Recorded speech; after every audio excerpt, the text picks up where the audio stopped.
The Smuggler's Last Mistake, a Sherlock Holmes mystery, from the reminiscences of John H. Watson, M.D., in the style of Arthur Conan Doyle. Chapter 1, The Opium Trail. The cool London fog swirled thickly around Baker Street as the hour grew late. Sherlock Holmes, ever the enigma to those who knew him, sat in his chair, motionless, his keen eyes darting back and forth across the pages of a thick tome spread out before him. His mind was always churning, always processing, always searching for the next mystery. But tonight, his thoughts seemed distracted. Dr. John Watson, his loyal companion and chronicler, stood by the window, looking out into the murky streets of London. The city's lights twinkled like distant stars, but the usual hum of activity had slowed to a quiet buzz. It had been a few weeks since the last case, a murder in the East End that had unfolded in unexpected ways. Holmes had solved it, of course, but the lack of a new challenge left him restive. Watson knew the signs. "I've been getting word, Holmes," Watson said, his voice hesitant, as if he were unsure whether or not to speak. Holmes did not look up from the book, but his senses were sharp, and he knew precisely what Watson meant. He set the book down slowly, his fingers tapping on the edge of the desk, eyes narrowing as he took in Watson's presence. "I assume you've been hearing rumors from your practice," Holmes said with a slight smirk. "Of course, the world is full of them. The papers are full of them, too. What is it this time, Watson? A lost child, a stolen necklace, or perhaps another political scandal?" "No, Holmes. It's something different this time," Watson replied, turning to face his friend. "I've heard troubling reports about opium smuggling in the city, not just small-time trafficking, but something far more organized. Large quantities of the drug are being imported through the docks, and there are whispers that even influential people might be involved." Holmes's eyes flicked toward Watson, a spark of interest lighting within them. The smuggling of opium was not a new phenomenon in London. Several notorious dens had sprouted throughout the city in recent years, but nothing that had warranted the great detective's attention. This, however, was different. "You know the extent of the operation?" Holmes asked. "No. That's the troubling part," Watson said. "I've heard rumors of a major network operating out of the docks, but the authorities are either unaware or too afraid to do anything. It seems that the drugs are being smuggled in under the radar, hidden within crates marked for export. It's an underground operation that nobody seems to know much about." Holmes folded his arms, his mind already working through the possibilities. There was something unsettling about Watson's words. It was rare for a case to remain concealed for so long, especially one of this magnitude. "It is curious indeed," Holmes murmured. "But I suppose the police are aware of this? They must be taking action?" "They've taken a few steps," Watson replied, "but nothing substantial. There's a lack of reliable information. They don't know who's behind it, and frankly, neither do I." Holmes was silent for a moment. He stood, his long fingers running along the edge of the mantelpiece. His thoughts were racing. He had never shied away from the complex or the dangerous. But this case, an operation involving opium smuggling, a substance known for its insidious grip on the city, was proving elusive. "Very well, Watson," Holmes said, a gleam of determination in his eyes. "We'll investigate this ourselves. If the police are hesitant, then we shall uncover what they cannot." Watson frowned, a look of concern crossing his features. "Holmes, I don't know if I like this. The opium dens are no place for a man of your standing. It's dangerous. No good can come of mixing with that crowd." Holmes turned toward Watson with a steely gaze, his lips curling into a wry smile. "Do not concern yourself, Watson. I am quite capable of looking after myself. It is essential that I experience this world firsthand. If we are to solve this, we must understand it from the inside. I will go undercover." Watson's face tightened in protest. "Undercover? Holmes, this is madness. You have no idea what sort of people frequent these places. It's not just a few poor souls seeking solace from the world. They're filled with dangerous men, criminals who would think nothing of harming anyone who crosses them." "I understand the risks, Watson," Holmes said, his tone firm, "but it is the only way. To solve this, we must walk among them, observe and listen. We must get to the heart of the operation." Watson hesitated. "And how do you plan to get in?"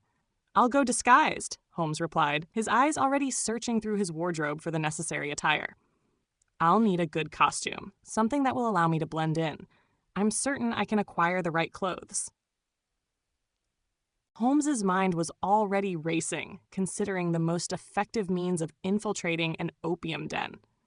He was no stranger to disguises, having used them on numerous occasions to gather information from unsuspecting sources. But this would be different.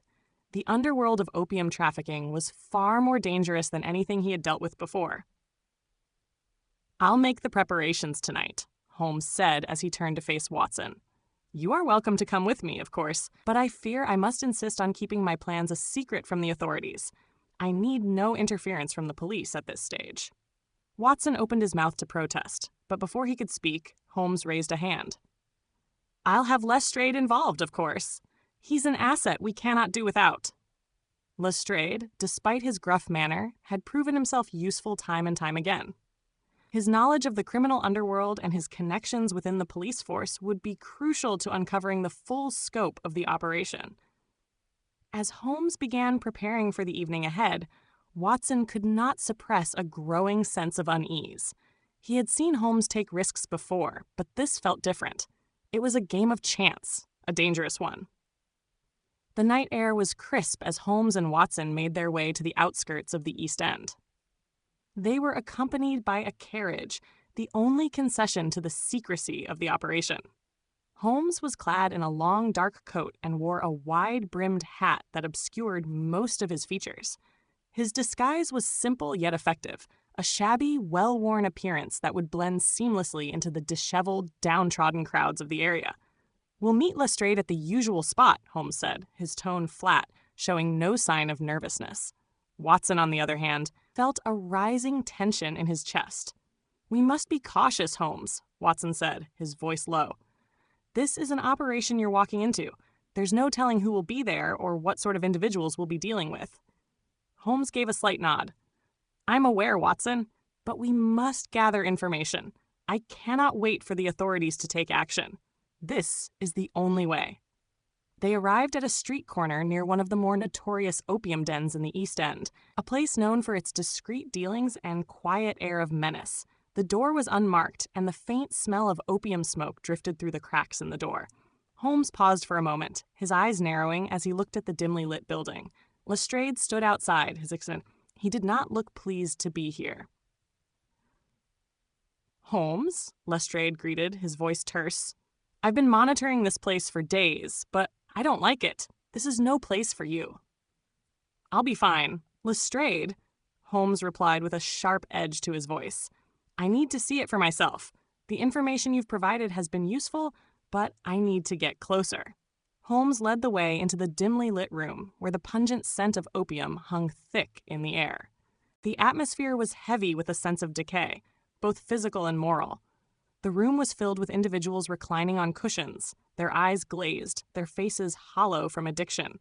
The flickering candlelight cast eerie shadows across the walls. Lestrade, clearly uncomfortable, remained by the door, keeping a wary eye on the room. Holmes, however, moved swiftly among the individuals, his sharp gaze taking in every detail. He spoke little, allowing the people around him to assume he was just another customer. Hours passed, and the night deepened. Watson, watching from the corner of the room, could see that Holmes was becoming more and more immersed in the world around him. His eyes grew heavier, his movements slower. He was no longer the alert, focused detective he had been earlier. The drug was beginning to take its toll on him. Later that evening, Watson's worst fears were realized. Holmes stumbled out of the den, barely coherent, his face flushed and his eyes wide with delirium. Lestrade quickly helped him into a cab, his face tense with concern. "Take him to Baker Street," Watson ordered the cabbie, his heart racing as he glanced at Holmes's disoriented expression. As they made their way back to Baker Street, Holmes muttered incoherently, his words a jumble of fragments. "It's all connected. The operation. They're using the docks. No one suspects." Watson's heart pounded as he tried to make sense of Holmes's ramblings. The clues were there, buried beneath the fog of opium, but Watson knew they had only begun to uncover the full extent of the operation. By the time they reached Baker Street, Holmes had slipped into unconsciousness, his body finally succumbing to the effects of the drug. Watson, however, knew one thing for certain.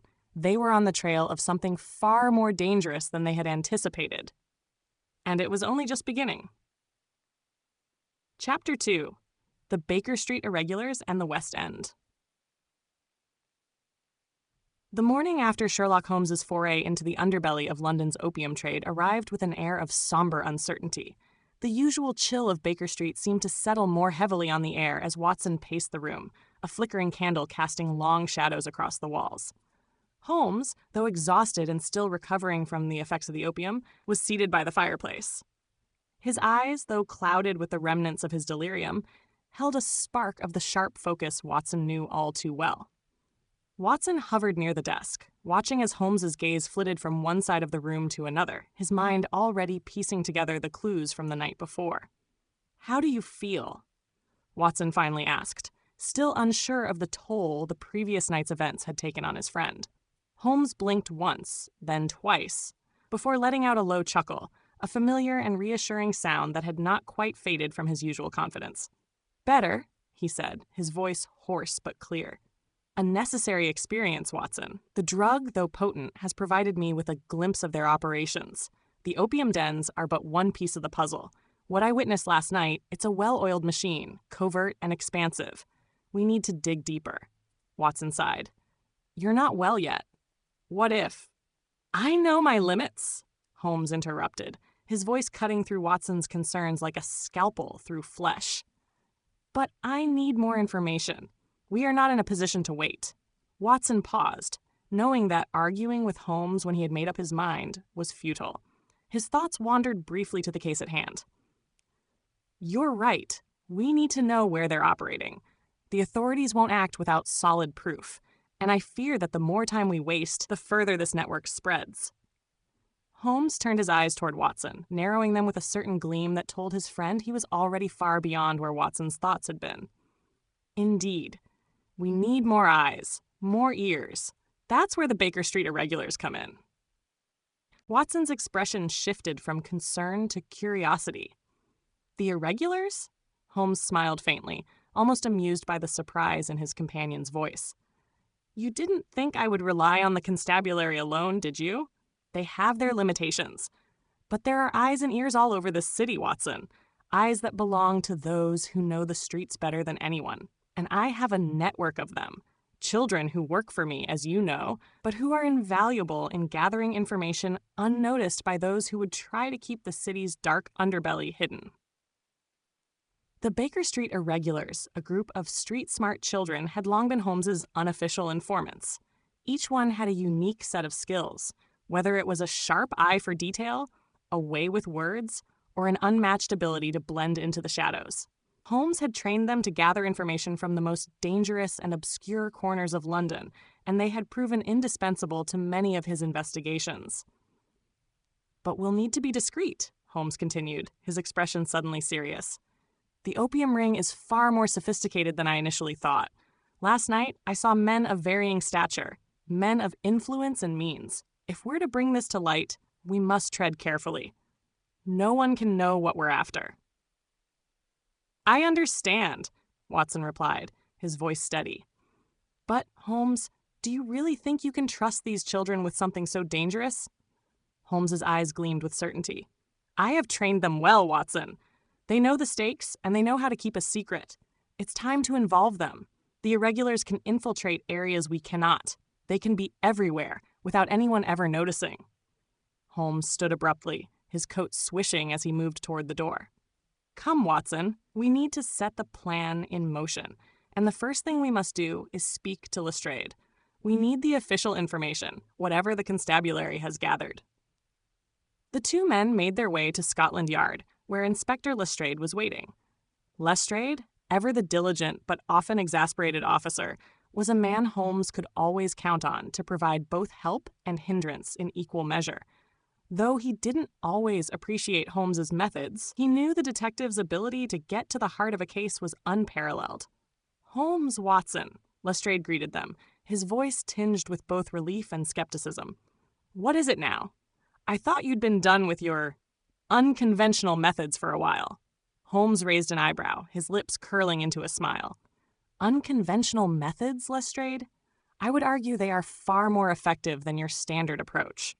Lestrade's face tightened, but he said nothing. Instead, he gestured to a table laden with papers and various reports.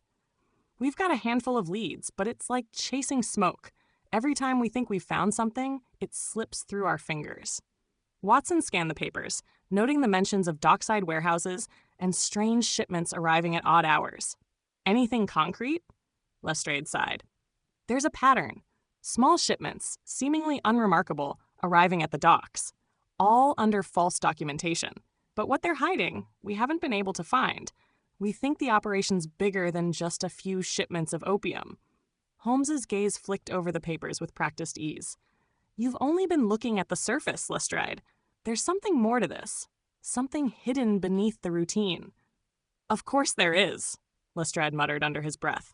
That's why I called you in. Holmes stood up abruptly, his mind already forming a plan. I need you to follow the shipping manifests, Lestrade, but not as you usually would. Follow the people, the ones who move the goods. There are players in this game who are much more than simple smugglers. Lestrade looked at him incredulously. And what about you? Holmes smiled, a sharp, almost predatory grin. I'll be working my side of the case. It's time to involve the Baker Street irregulars. They will bring me information that your officers won't be able to see. If this operation is as extensive as I suspect, we must have eyes everywhere. Lestrade blinked. You're going to use those children of yours? Exactly, Holmes said. They'll be the ones to gather the threads you cannot. Their innocence is their greatest asset. The following day, Holmes and Watson ventured to the usual meeting place, an alleyway near Covent Garden, where the irregulars often gathered. The children, ranging from no older than 8 to 14, looked up at Holmes with a mixture of excitement and reverence. They had all grown accustomed to his methods over the years, and they knew better than to question his authority. Holmes surveyed the group briefly, then nodded to a boy who had just recently earned his place in the ranks, young Benny. Benny, I need you to speak with your contacts near the docks. I want to know the names of everyone involved. I don't care how you do it. Just get the information. Benny nodded eagerly. Aye, Mr. Holmes. I'll be on it. Another girl, Jenny, a sharp-eyed child with a knack for eavesdropping, stepped forward. And me, sir? Holmes smiled. I need you to keep an ear to the ground in the West End. There are whispers of influential people involved, people who might have ties to the operation. Find out what you can. Watson watched as Holmes issued further instructions to the rest of the irregulars, each one of them tasked with a different role in this vast puzzle. The children scampered off into the city, disappearing into the labyrinth of streets and alleyways, knowing their work would yield results in ways that adults could not fathom. Later that evening, after a long day of gathering intelligence, the Baker Street irregulars began returning to the safe house Holmes had set up. They reported their findings eagerly, and Holmes listened attentively, his mind already piecing together the fragments. What have you learned, Jenny? Holmes asked. There's something happening in the West End, Mr. Holmes, Jenny said quietly. The opium shipments. They're not just for the poor. There's talk of higher-ups in Parliament being involved. People who would never be caught dead in a den. Holmes's expression darkened. This was the lead they had been waiting for. You've done well, Jenny. You too, Benny. Holmes turned to Watson. It seems our case has escalated. This is no longer just about smuggling opium. This reaches into the very heart of society. Watson nodded, though his expression was filled with a growing sense of unease. Where does it lead, Holmes? Holmes glanced at the children, then back to Watson. The West End. Watson. The political elite. It is time we paid them a visit. Chapter 3. The West End Connections. The fog that hung over London's streets had thickened by the time Holmes and Watson made their way toward the West End. The normally bustling area had taken on a strange, quiet air, as if the city itself was holding its breath, waiting for the inevitable revelation that would shake its foundations. Holmes? Watson said as they walked down the dimly lit streets, his breath forming clouds in the cold air. Are you sure we're headed in the right direction? This feels like walking into the lion's den. Holmes, who had been lost in thought, gave his companion a quick, sharp glance. You're right to feel uneasy, Watson, but that's exactly why we must proceed with caution. The West End is a well-guarded fortress. The people who dwell here are not accustomed to being scrutinized. They think themselves untouchable. But everyone has a weakness, Watson. We simply need to find theirs. But who are we even looking for? The irregulars have given us some leads, but they're vague, Watson pressed, his voice tinged with frustration. Jenny mentioned the elite, but which ones? Holmes halted abruptly, turning to face Watson with an expression of quiet confidence. That is exactly why we need to widen our scope. We don't know their names yet, but we do know their habits. They frequent certain establishments in the West End. They move in discreet circles, meeting in places where the less fortunate dare not tread. You're talking about their social circles, private clubs, theaters, and such, Watson observed. Holmes nodded. Precisely. And as luck would have it, one of our informants has come across a name, Lord Edward Thorne. He's a member of several exclusive clubs, and it's said that he frequents a particular theater in Covent Garden. I suspect he might be more involved than merely purchasing opium. What makes you so sure? Watson asked, raising an eyebrow. Holmes's eyes gleamed with quiet certainty. The theater, Watson. It's a meeting point for the wealthy and influential. Where the public eye does not reach, I believe it's a front for something much darker.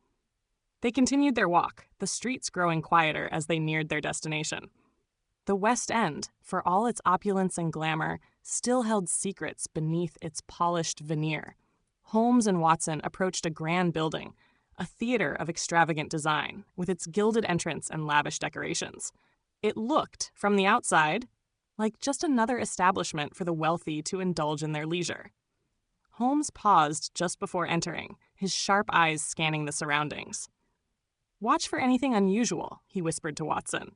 "Remember, we are not here as spectators. We are here as observers." They entered the building, greeted by the soft sounds of a string quartet in the background, as the theater's patrons mingled in the opulent lobby. A flurry of silk and velvet surrounded them as the elite of London, wearing elaborate evening wear, laughed and chatted amongst themselves, completely oblivious to the true nature of the establishment. Watson, though unnerved by the extravagance, maintained his composure, but Holmes was already scanning the room. His eyes swept over the crowd, his trained instincts picking out the subtle cues of wealth and power. His gaze paused momentarily on a man in a tailored suit who stood near the grand staircase, conversing with a well-dressed woman. His posture and the way he held himself, calm, composed, reminded Holmes of the types who held power in secret. This must be Lord Edward Thorne. Holmes gestured subtly for Watson to follow him. They moved through the crowd, careful to avoid drawing attention to themselves. The theater's grand chandelier glimmered overhead, casting a golden hue over everything, while the murmurs of the elite filled the air like a dense fog of propriety. Watson leaned in to speak quietly to Holmes. "Do you want me to speak to him? I can introduce myself as a doctor." Holmes silenced him with a brief wave of his hand, his gaze narrowing. "No, Watson. If Thorne is the man I suspect, he will not reveal anything to you. We must observe and wait. He may be hiding in plain sight." They continued their observation, moving between groups of patrons. Holmes watched Thorne closely, noting his interactions, his body language, and the people with whom he spoke. Holmes's mind was working quickly, dissecting the minutiae of the man's behavior. There was something about the way he held his cigarette, the way he exchanged glances with the woman he was speaking to, that suggested he was more than just a man of wealth. Thorne was involved in something covert. The performance began soon after, and the patrons began filing into the theater's opulent seating area. Holmes and Watson followed, taking their seats in a less conspicuous row at the back. Watson was still uneasy, his fingers tightly clutching the arms of the plush chair, but Holmes seemed perfectly at ease, his eyes never straying from Thorne. As the performance began, Holmes's attention never wavered from the man. He watched as Thorne, along with the woman by his side, sat down in an exclusive box, the curtains partially drawn to shield the more private patrons from the gaze of the general audience. "This is it, Watson," Holmes murmured under his breath. "We've found the link. Thorne is not just a man of wealth. He's involved in something much darker. The opium trade is merely a small part of it. Watson was about to ask Holmes to elaborate when the sound of a cough from one of the other boxes caught their attention. Holmes glanced quickly to the side, his sharp eyes catching the figure of a man entering one of the private boxes. The man moved with purpose, and his presence caused a noticeable stir in the crowd. "I know him," Holmes whispered, his voice low and sharp. "That's William Greenfield, a known associate of Thorne. He's the one who handles the transactions, the shipments. He's the one I need." Watson raised an eyebrow, catching the intensity in Holmes's gaze. "Then we should follow him." "Precisely, but we need to be discreet. Follow my lead." Holmes stood quickly, ushering Watson into the corridor. As the curtain fell on the first act, they moved swiftly to the back exit, where they could keep an eye on Greenfield without drawing suspicion. The theater was buzzing with conversation, the audience too distracted by the lavish performance to notice the two men slipping unnoticed through the rear doors. The alley behind the theater was empty, but for a few stray figures, some of whom appeared to be waiting for a carriage. Holmes and Watson crouched down, hiding in the shadows, as they watched Greenfield step outside. He was alone, his coat billowing behind him as he made his way down the narrow street. "Now's our chance," Holmes murmured. They followed cautiously, keeping a careful distance. Greenfield was heading toward the outskirts of the West End, toward the dark and quieter streets that led toward a series of warehouses. Holmes's mind worked quickly. He had learned enough. Greenfield was part of the operation, but he was only a pawn in a much larger game. If they could get close enough to hear where Greenfield was going, they might be able to expose the whole operation. "Stay close," Holmes instructed, his voice barely a whisper. The two men continued their pursuit through the winding streets, the sound of their footsteps muffled by the thick fog that had descended over the city. They were nearing the docks now, the smell of salt water mixing with the lingering scent of opium in the air. Holmes's eyes narrowed. The docks were the heart of the operation, where the opium shipments would arrive, hidden beneath layers of legitimate cargo. He could feel the weight of the case closing in on them.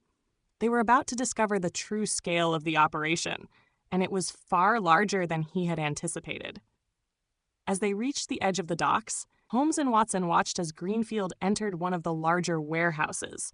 He was met by several men, all of whom were dressed in the same dark coats. They exchanged brief words, and then Greenfield disappeared inside. "Now we wait," Holmes said, his voice filled with anticipation. "We'll need to observe the comings and goings. We need to know who else is involved and what they're bringing in." Watson glanced at his companion, concern still etched on his face. "Holmes, this is dangerous.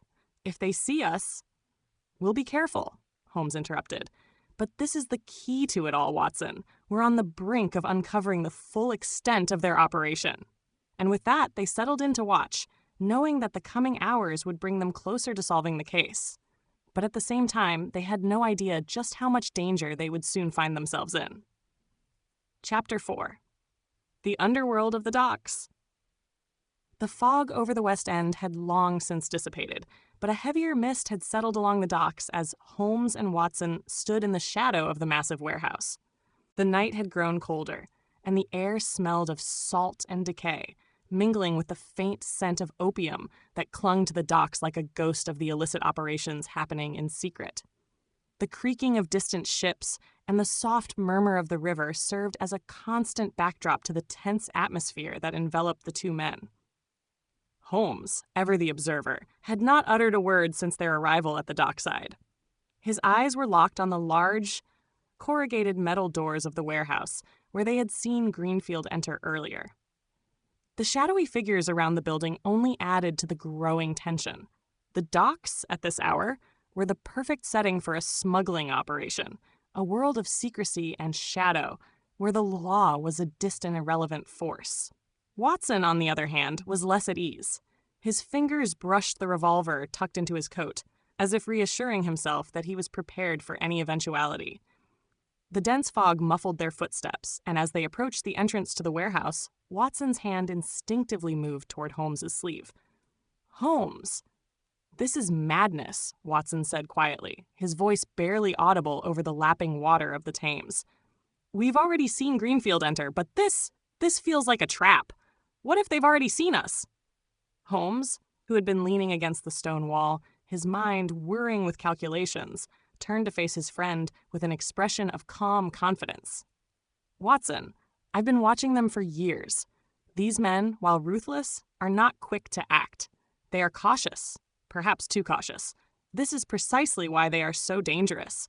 Their operation has been built on years of silence and meticulous planning. It would be a mistake to underestimate them. You think they've underestimated us, then? Watson asked with a half smile, though his concern remained evident.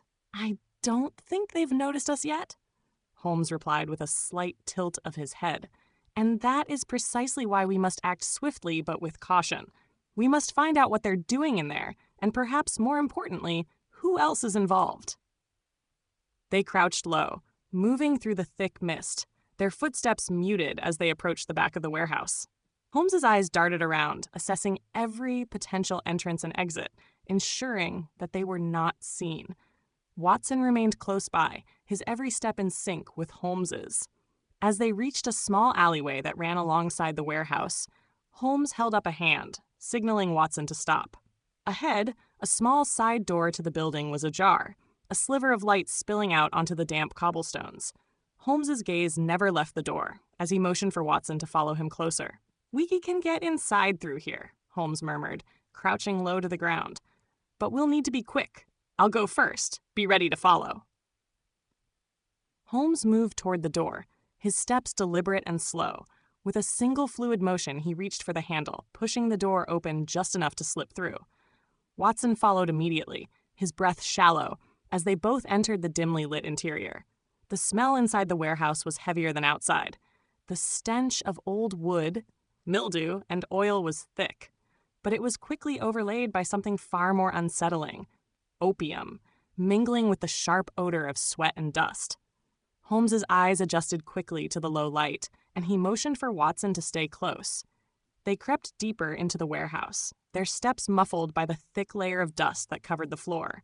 There were crates stacked haphazardly along the walls, some marked with foreign symbols, others bearing labels that Holmes had long ago learned to recognize.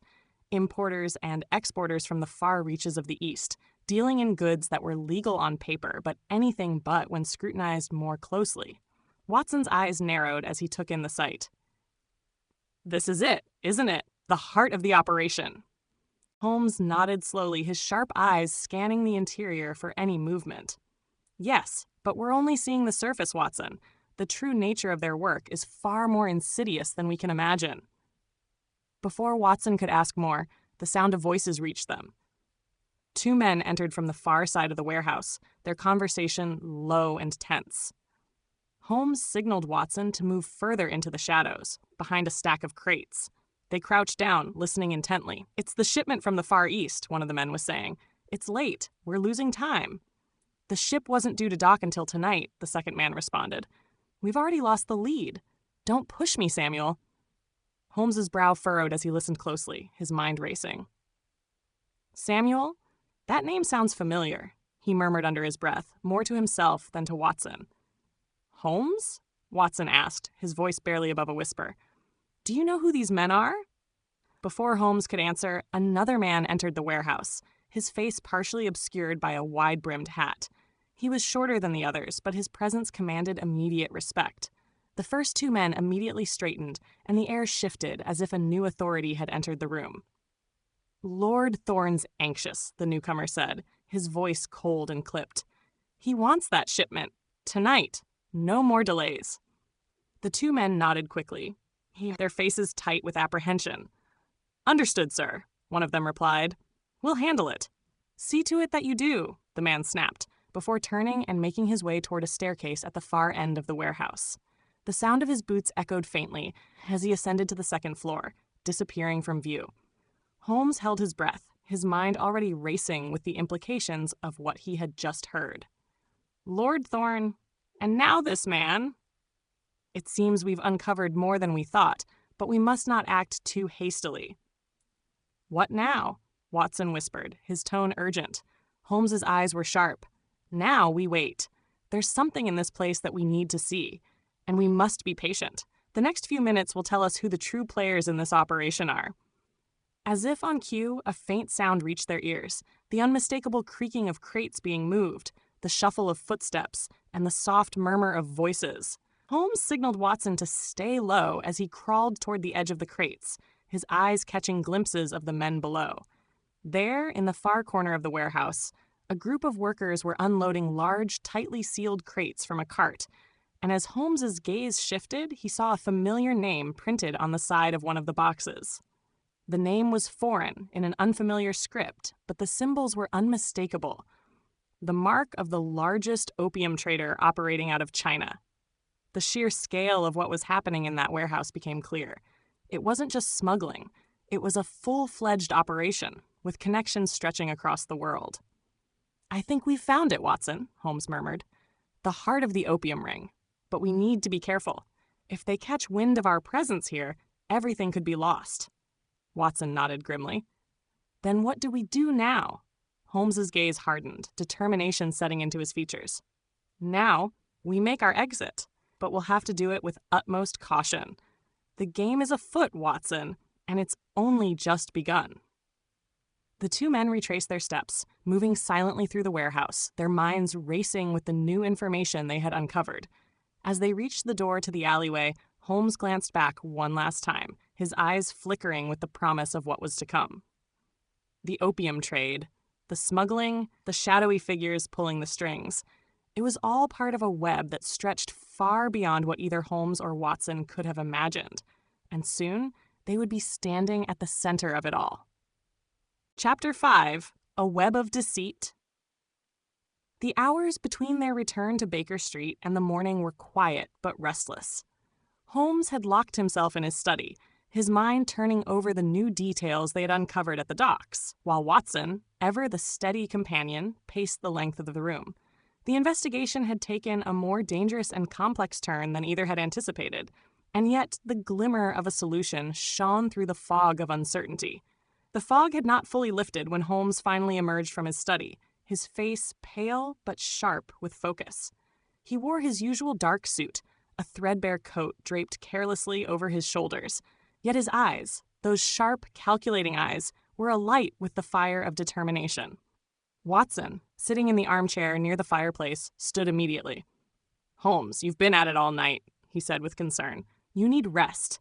Whatever we've uncovered, it's not going anywhere." Holmes, however, merely shook his head. "Rest? That is for the uncurious, Watson. I need answers, not sleep.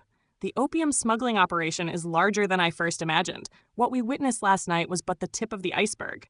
I believe that Thorne is only one piece of the puzzle, and there is someone far more dangerous, far more influential behind this entire network." He strode over to the window and drew back the curtains. The fog had lifted, revealing a crisp, cloudless sky. London was still, as if holding its breath. Holmes's voice was low and steady, but the urgency was palpable. "I need more information. The dockside warehouse was a start, but it is only the beginning of what we must uncover. If Thorne is only the middleman, then we need to know who his patrons are, who stands to benefit from the opium trade on a larger scale." "Thorne's patrons?" Watson echoed, his brow furrowing. "You believe he's not the one behind it all?" Holmes turned from the window, his eyes meeting Watson's with a steely resolve. "Thorne is a man of means, Watson, but not the kind of man who makes decisions for himself. He is in league with far more powerful men. The crates we saw last night, imported opium marked with foreign symbols, were a clear sign. This isn't a small-time operation. It's part of something much larger, stretching across the globe." Watson's concern deepened, but his respect for Holmes's reasoning skills was unwavering. "But how do we track these men?" "The trail is cold, Holmes." "That," Holmes said with a slight grin, "is where you come in, my dear Watson. I have a plan." The day was still young when Holmes and Watson made their way to the heart of London's bustling West End. Holmes had insisted they begin their investigation there, despite the fact that it had been several days since they first began following leads. He was convinced that the West End was the key to uncovering the true scale of the opium trade, though Watson was still unsure of how the pieces fit together. "I've contacted a few of my more informal acquaintances," Holmes explained as they moved through the crowded streets. "There are men who know things. Information can be bought, after all. These informants of mine have their ear to the ground, and I'm sure we'll learn a great deal from them." Watson wasn't certain what Holmes meant by his informants, but he had learned over the years not to ask too many questions. Holmes's methods were, at times, unorthodox and rarely within the letter of the law, but they were undeniably effective. The duo arrived at a small, nondescript building nestled between two theaters. Its windows were curtained, the door locked and unassuming, yet Holmes stood before it with an air of confidence, as if expecting to be recognized at any moment. He gave the door a firm, purposeful knock, and after a moment, the door creaked open to reveal a short, wiry man with a rough face and a crooked smile. "Holmes," the man greeted with a nod, "we've been expecting you." "I trust you have what I asked for, Barnaby," Holmes replied in his usual brisk tone, but his eyes never left the man before him. "Time is of the essence." The man, Barnaby, as Holmes had called him, nodded and ushered them inside. The room was dark, save for the glow of a single lamp in the corner. Several other men were sitting in the shadows, their faces obscured by the low light. It was clear that Barnaby's associates did not appreciate the intrusion. "We're not accustomed to visitors," Barnaby muttered, eyeing Watson suspiciously. "Don't worry," Holmes said smoothly. "We're not here to make trouble. We simply need information. A matter of grave importance." Watson, his curiosity piqued, took in the room's atmosphere.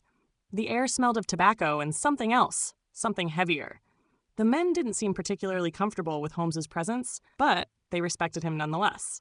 As Holmes had indicated, information was a currency in this world, and Holmes had no doubt paid his due in the past. "Barnaby," Holmes continued, leaning forward slightly, "I'm looking for details about a particular operation. Something in the docks. Something that involves a great deal of money, power, and, well, let's just say it's a matter of life and death." Barnaby glanced at the other men in the room before giving a short nod. "I know what you're talking about, Holmes. Word's spreading like wildfire. There's a lot of money in this, but there's also a lot of danger, not just in the smuggling, but in the people involved. It's no longer just about the opium, you see. It's about influence, power, control." Holmes raised an eyebrow. "Go on." "The word on the street is that the operation's bigger than you think. Thorne might be running the show at the docks, but he's just a pawn. There's a man, Lord Somerton, who's pulling the strings. He's a well-known figure, well-connected, but he's got his hands in a lot of different pies. He's not just a businessman. He's got ties to some very dangerous people." Watson looked to Holmes, confusion clouding his features. "Lord Somerton? But he's a figure of high society. How could he be involved in something like this?" Holmes, ever the analytical mind, gave a knowing smile. "Precisely, Watson. And that is why he's so dangerous. Men like Somerton operate in the shadows. They keep their hands clean, but they're the ones who decide who will be in charge. He is the one we need to find." Barnaby's voice was low, almost conspiratorial. "Somerton is a shadow, a ghost. Few know the full extent of his power, but his grip on the city is undeniable. He's had a hand in nearly every major scandal in the last decade." "Where can we find him?" Holmes asked, his tone crisp with urgency. Barnaby hesitated, his eyes flickering nervously. "I don't know. No one knows where Somerton lives or where he meets his associates. But there's one place you could try. There's a private club near the river, the Duke's Anchor. It's exclusive, and only the highest of the high can get in, but it's been said that Somerton frequents it. If you want to find him, that's where you should go." Holmes stood up sharply, his eyes narrowing with intent. "The Duke's Anchor. We will be there tonight."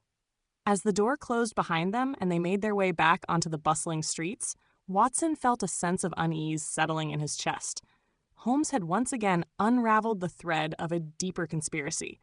But this time, the web they were about to enter was far more complex and dangerous than anything they had yet encountered. "The Duke's Anchor, Watson," Holmes said, as they walked briskly toward their next destination. "It is time we met the true architect of this operation." Watson, still digesting the new information, could only nod in agreement. "And what do we do once we find him?" "We catch him, Watson," Holmes replied, his voice filled with conviction. "And we unravel his empire." Chapter 6. The Duke's Anchor. The day faded into twilight as Holmes and Watson made their way towards the quiet side of the river, where the well-to-do establishments lined the cobblestone streets of the West End. The sound of the bustling city seemed distant here, muffled by the mist creeping in from the Thames. Holmes's gait was brisk, every step purposeful. Watson, ever the loyal companion, struggled to keep up with the detective's rapid pace, the weight of their last conversation pressing on his mind.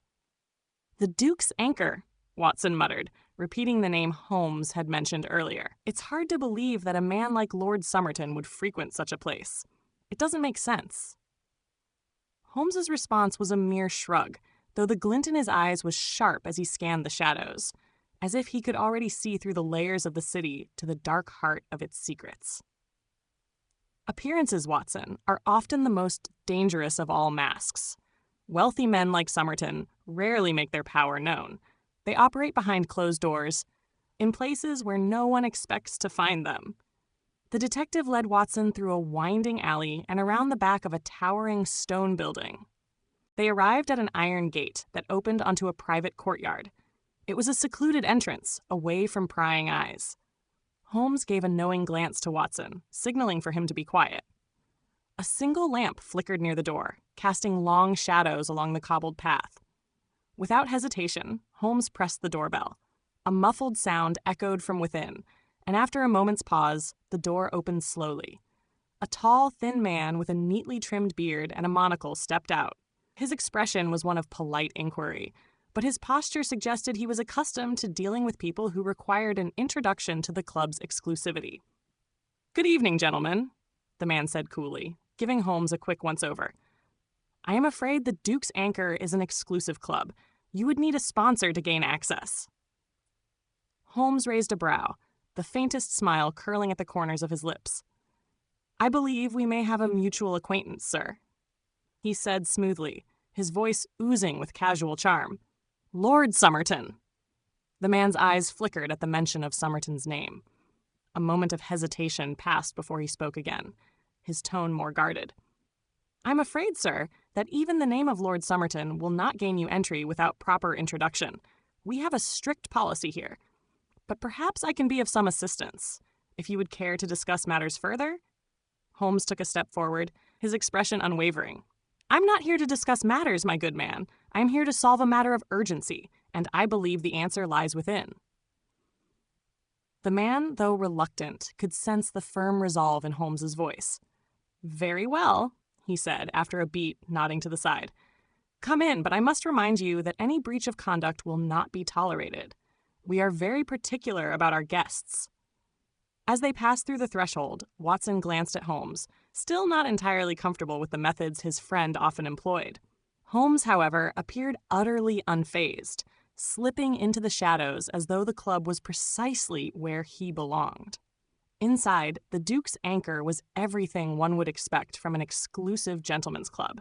Dark oak-paneled walls, velvet armchairs, low golden lighting that cast the room in an intimate, almost clandestine glow. The air was thick with the scent of tobacco smoke and faint perfume, mingling with the low murmur of conversation from the well-heeled patrons seated in their corners. Holmes's eyes darted across the room, taking in every detail. Men in dark suits and immaculately tied cravats sipped whiskey from crystal glasses. A few looked up briefly, giving Holmes a fleeting glance before returning to their private conversations. But none of them looked at him for long. The air of nobility and power that filled the room made him almost invisible. "Stay close, Watson," Holmes whispered, guiding him through the maze of low-lit tables. "We need to find Somerton." Watson nodded and kept his gaze forward, watching as Holmes's sharp eyes flicked from one group of men to another. As they passed through the club's large sitting area, they reached a back hallway that led deeper into the building. Here, Holmes paused, his gaze fixed on the door at the end of the corridor. "This is where I suspect we'll find Somerton," Holmes said quietly, his voice steady. No ordinary man could command such secrecy and respect without having a private place to conduct business. Holmes approached the door and knocked 3 times, in a specific rhythm. Watson was about to ask if it was wise to announce themselves, but before he could speak, the door opened with a soft click. A young servant, dressed in black livery, stood in the threshold. "Mr. Holmes, I presume?" the servant asked, his voice calm but with a nervous undertone. "Indeed," Holmes replied, stepping forward. "I believe Lord Somerton is expecting us." The servant hesitated, glancing over his shoulder. After a moment, he stepped aside and allowed them entry. Holmes walked in without a second thought, Watson following closely behind. The room they entered was luxurious, furnished with expensive rugs and heavy curtains that shut out the city's noise. In the center, behind a massive oak desk, sat Lord Somerton, a man in his late 50s with neatly combed silver hair and a sharp gaze. Lord Somerton looked up with a measured expression. His eyes narrowed slightly at the sight of Holmes, but then softened into a welcoming smile. "Mr. Holmes," he said smoothly, his voice rich with authority, "I wasn't expecting you tonight. I trust the evening finds you well?" Holmes tilted his head slightly, his calculating eyes never leaving Somerton's face. "As well as can be expected, my lord." Holmes replied, his voice cool but polite. "I must admit I find myself intrigued by your invitation to visit this evening." Somerton chuckled lightly, resting his elbows on the desk and steepling his fingers together. "I understand that you're a man of many interests, Mr. Holmes, but I'm afraid I haven't extended an invitation. Your presence here is rather unexpected." Holmes smiled faintly. "I disagree, my lord. Your operation has piqued my curiosity for some time, and I do believe it is time for us to have a little chat about it." The atmosphere shifted, and Watson could feel the tension rising. Somerton's demeanor remained calm, but there was a flicker in his eyes, an imperceptible sign of discomfort. "Operation?" Somerton repeated, his smile vanishing as quickly as it had appeared. "Mr. Holmes, I believe you've been misinformed. I'm not in the habit of running operations of any kind. I'm simply a businessman like any other." Holmes leaned forward, his voice dropping lower, but its edge was razor sharp. "A businessman who is far more involved in this opium smuggling ring than you care to admit. A businessman who has orchestrated an operation that stretches from the docks to the heart of this very city." Somerton's expression faltered for just a moment, but only for a moment. Then, with chilling calmness, he straightened in his chair and clasped his hands. "I think you misunderstand me, Mr. Holmes. I am no criminal. I'm merely providing the resources for those who are capable of running such operations. My role is to ensure that everything runs smoothly without interference. And I assure you, I've done nothing illegal." Holmes's lips curled into a sly grin. "And yet, my lord, here you are, in a private room surrounded by the very people responsible for the operation that we've been tracking. I think it's time we stopped playing games." Chapter 7. The Dagger's Edge. The silence in the room deepened as Holmes's words hung in the air, piercing the calm facade Lord Somerton had carefully constructed. The room, bathed in the dim glow of gas lamps, felt suddenly much smaller, as though the walls were closing in. Watson stood slightly behind Holmes, his medical instincts on edge, sensing that the conversation had reached a dangerous point. He watched Lord Somerton carefully, observing every flicker of emotion on the man's face, searching for any hint of truth beneath the impenetrable mask of nobility. Holmes remained standing, his posture unwavering. "I believe you're aware of the opium trade that's been poisoning the streets of London. I've been tracking it for weeks." "But what I don't understand, my lord, is your involvement. A man of your stature could hardly need the money that such operations yield." Lord Somerton's fingers twitched subtly on the arms of his chair. The momentary nervousness, though brief, did not escape Holmes' notice. The man, too, was playing a dangerous game. "Mr. Holmes, you are treading on dangerous ground," Somerton said softly, his voice low but edged with authority. "I think it would be best for all parties if you left now. Your presence here is no longer welcomed." Watson glanced at Holmes, whose expression was as cool as ever, but there was something about the way he held himself that suggested a quiet fury beneath the calm exterior.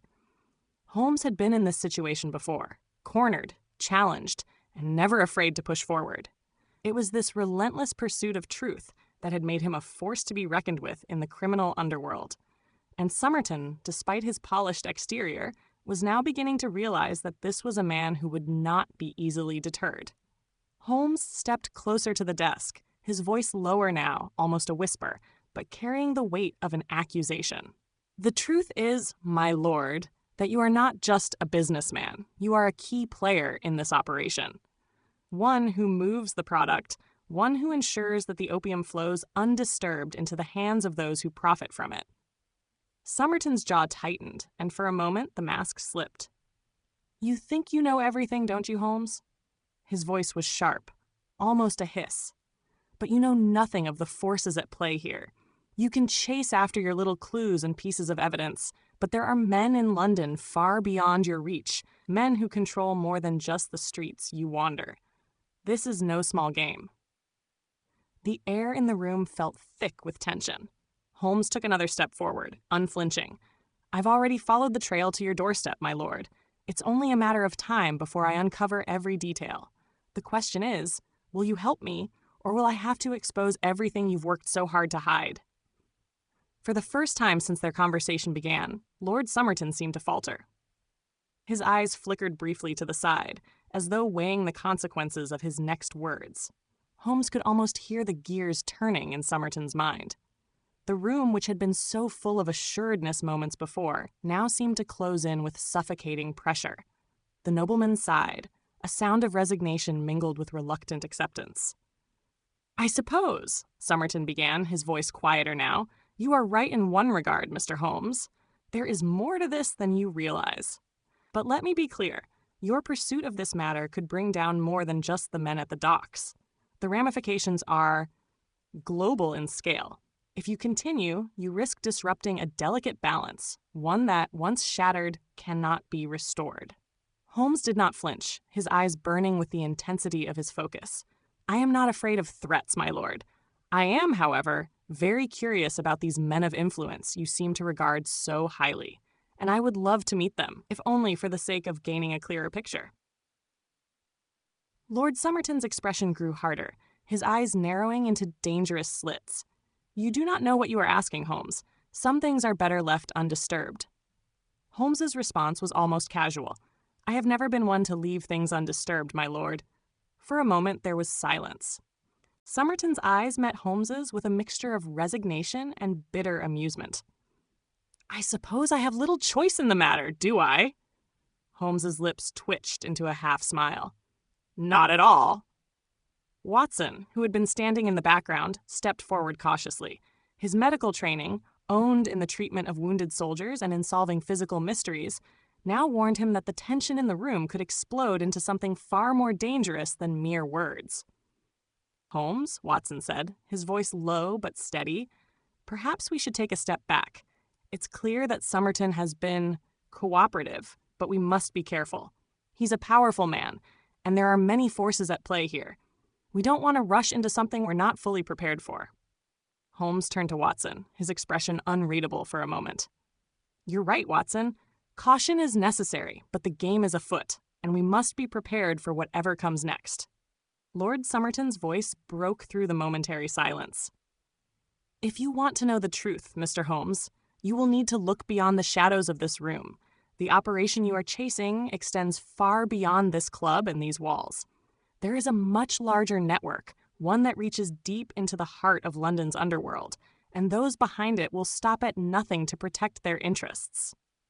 Holmes turned back to Somerton, his face hardening with determination. "I don't need your warnings, my lord. I only need the truth." The nobleman paused, then nodded slowly as though he had made a decision. "Very well," he said, his voice tinged with a note of resignation. "If you wish to continue, you must go to the West End. There you will find a man named Bellamy. He is the one who runs the operation, the true leader. If anyone knows how to stop this madness, it is him." Holmes nodded. "Thank you, my lord. I trust you will not attempt to stop us." Somerton's lips curled slightly into a smile. "Oh, I wouldn't dream of it, Mr. Holmes. I can see now that you are not the kind of man to be easily deterred." With that, the meeting ended. Holmes and Watson turned to leave, but before they stepped into the hallway, Lord Somerton's voice called out one last time. "Be careful, Mr. Holmes. In this game, there is no winner, only survivors." As Holmes and Watson exited the club and made their way back into the cool night air, the weight of the case settled upon them like a shroud. Holmes, ever the enigma, was already deep in thought, his mind spinning with the new information. Watson, on the other hand, felt a gnawing unease about the path they were now walking. It was clear that this case was no ordinary investigation. It was an expedition into the heart of London's most dangerous underworld. "Holmes," Watson said quietly, his voice a mixture of concern and curiosity, "what exactly are we walking into?" Holmes did not answer immediately, his eyes fixed on the darkened streets ahead. After a long moment, he finally spoke, his voice low and steady. "We're walking into the heart of darkness, Watson, and we must be ready for what awaits us there." Chapter 8: The Web Tightens. The night had fallen heavy over London, a thick blanket of mist and fog curling around the streets as Holmes and Watson made their way through the shadows. The gas lamps flickered dimly, casting long, distorted shadows on the cobbled streets, making the city seem both timeless and unnervingly foreign. The hum of life was muffled by the fog, the usual hustle and bustle replaced by an eerie quietness. The air felt thick, and every step seemed to echo louder than it should. Holmes was in his element. His mind was working at full capacity, analyzing every detail, calculating the odds, considering all possibilities. Watson, by contrast, was still deeply unsettled by what they were pursuing. This wasn't just a case about smuggling or crime, it was about something darker, something far more dangerous. The connections Holmes had uncovered, all pointing to a cabal of powerful men operating in the shadows of society, felt like the very foundation of London was shifting beneath their feet. As they neared the edge of the West End, Watson's instincts pulled him back to the present moment. "Holmes," he said cautiously, "are you sure we're doing the right thing? We're following a trail that could very well lead to more than we're prepared for. Lord Somerton made it clear that we're playing a game with very high stakes." Holmes glanced at Watson with a faint, cryptic smile. "I have no intention of stopping now, Watson. I've never been one to turn back when the puzzle is so tantalizingly close to being solved. The pieces are beginning to fit together, but there are still many edges to round off. And besides, you know better than most that when danger is near, my curiosity tends to sharpen." Watson sighed, but did not argue. His friend's tenacity was both a gift and a curse, and as much as he admired Holmes's brilliance, he couldn't deny the underlying worry that always lingered when they walked so close to the precipice of something dangerous. "Just be careful, Holmes. We've seen what happens when you get too close to the flame." Holmes's smile faded slightly, and his gaze grew sharper, more intent. "Danger is a constant, Watson. It is not something I fear. But yes, I will be careful." They reached a small, dimly lit alley just off one of the grander streets of the West End, where the air was filled with the sounds of a nearby tavern, the muffled laughter of patrons spilling into the night. The alley was narrow, its cobblestones slick from the dampness in the air. Holmes paused at the entrance, his keen eyes scanning the surroundings with a methodical, practiced motion. "This is it," Holmes said softly, his voice barely more than a whisper. "Bellamy's operations run deep here, in this part of the city. It's likely he's operating under the guise of a legitimate business, something to mask the true nature of his dealings." Watson followed Holmes into the alley, his footsteps quieter, more hesitant. "And how do you suggest we get in?" Holmes glanced over his shoulder, a faint smirk tugging at the corner of his lips. "We'll go through the front door, Watson. Subtlety is overrated, and there's no use in sneaking about when we can make our presence known." Before Watson could protest further, Holmes moved with purpose toward a small, unmarked door at the end of the alley.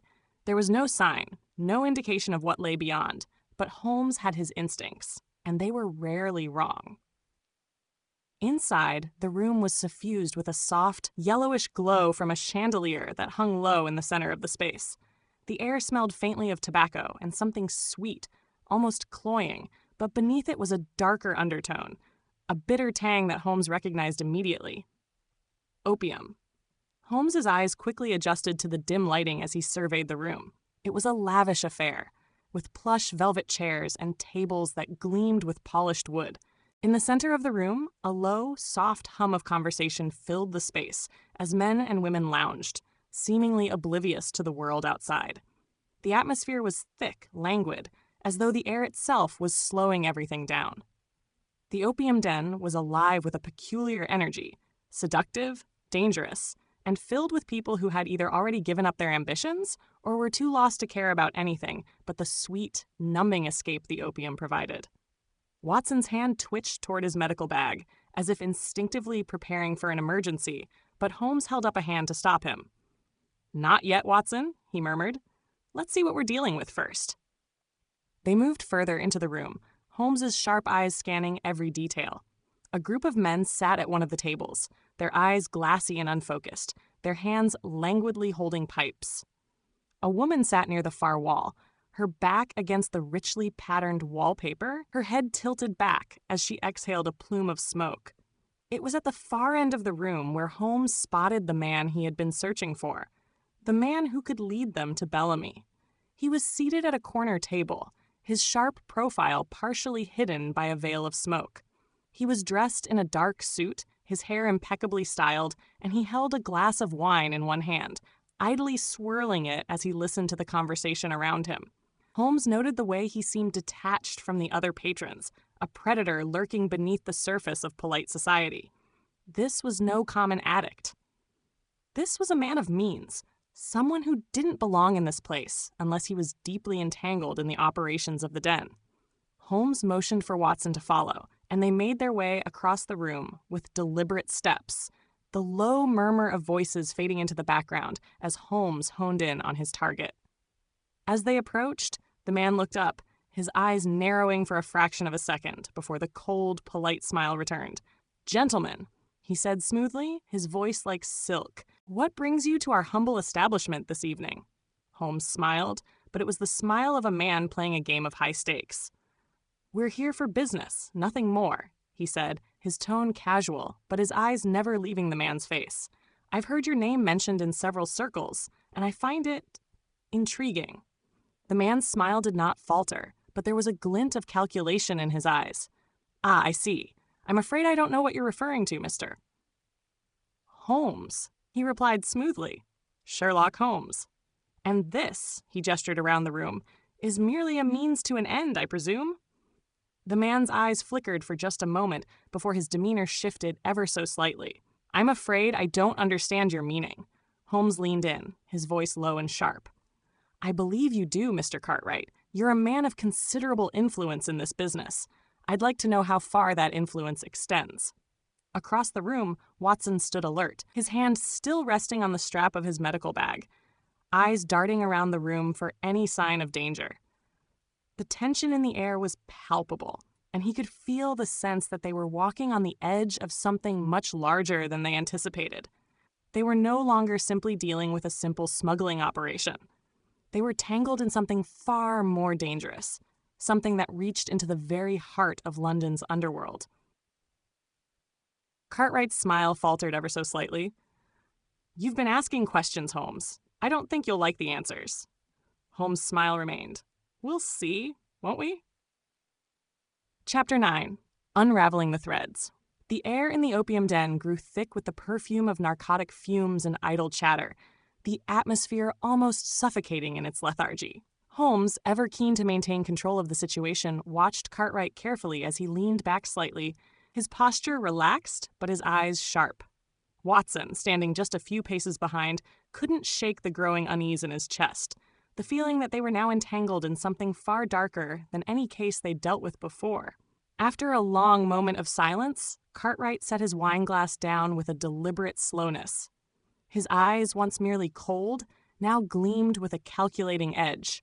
"I must say, Mr. Holmes, you are quite persistent. Most men would have walked away from this place long ago, but you seem to thrive on danger." Holmes gave a slight, knowing smile, never taking his eyes off the man. "Danger is often the quickest route to truth, Mr. Cartwright, and truth, no matter how hidden, always comes to light in the end.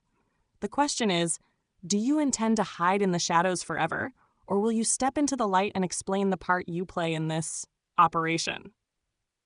Cartwright's smile twisted at the edges.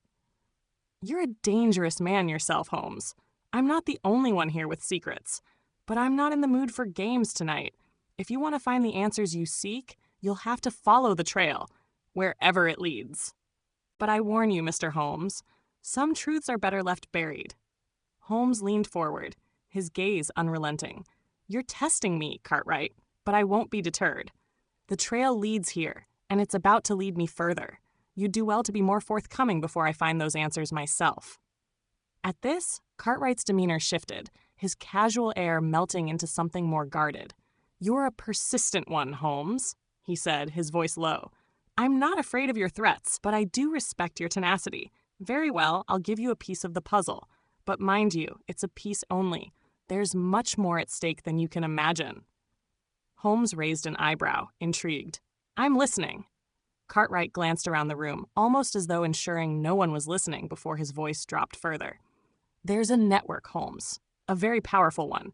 It's not just about opium. It's about influence, control, and power. Money, yes, but not the kind you'll find in your banking ledgers. It's the kind of power that shapes governments and policies, pulls strings behind the scenes. And at the heart of it is Bellamy." Holmes froze, the name sending a jolt through his body. He had suspected Bellamy's involvement, but had not known the full depth of the man's reach. Cartwright's eyes narrowed as he continued, seemingly encouraged by Holmes's reaction. "Bellamy is the architect," Cartwright whispered. "But he's not the only player. The West End, London's underbelly, it's all connected. Men of influence, politicians, and businessmen, they're all in his pocket.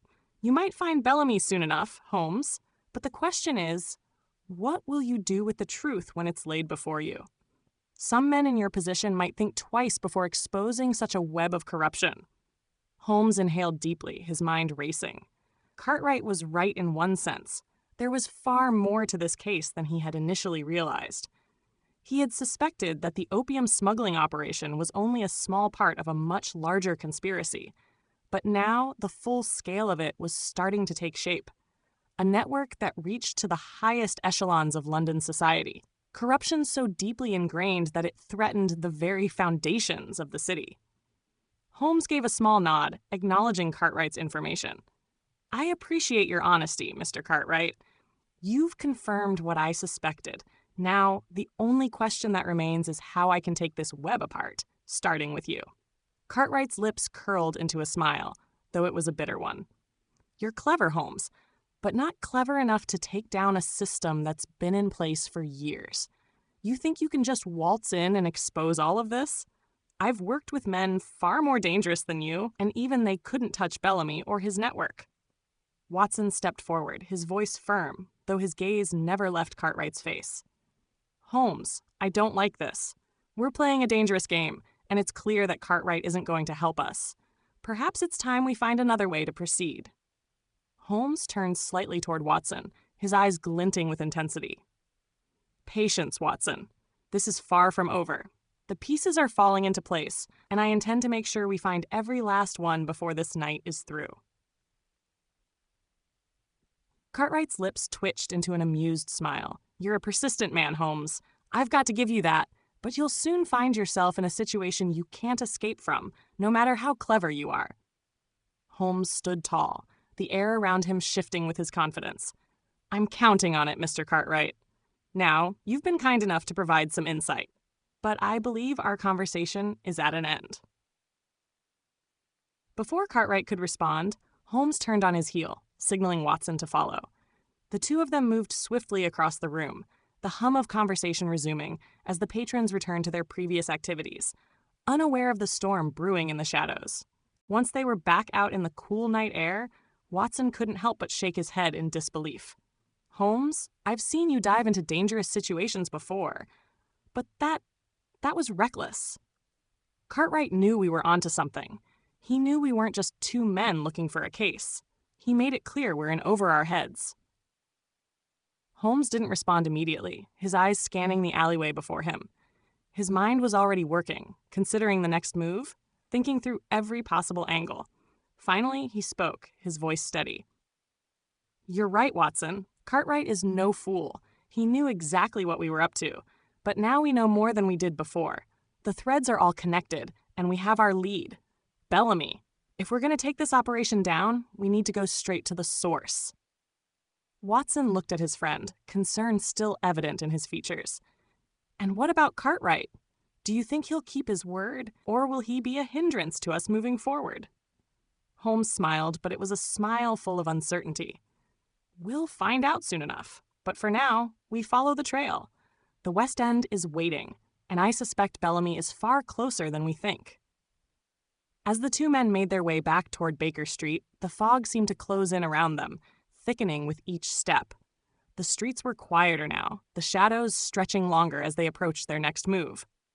Holmes knew they were no longer merely chasing a smuggling ring. They were hunting something far more insidious, a network of power and corruption that had spread through every crack and crevice of London society. The game had changed, and Holmes was ready to play it to the very end. Chapter 10: The Web Tightens. The night was growing colder, and a damp fog clung to the cobbled streets of London, swirling like the very secrets that haunted the city. Sherlock Holmes and Dr. John Watson walked briskly through the darkened alleys, the light from the gas lamps casting long, eerie shadows on the walls. Watson, as always, followed just a step behind his friend, his thoughts racing with the implications of the conversation with Cartwright. Holmes, however, was absorbed in his own calculations. Every step they took brought them closer to the heart of the conspiracy, to Bellamy. He could feel the weight of the case pressing down on him, but it only heightened his focus.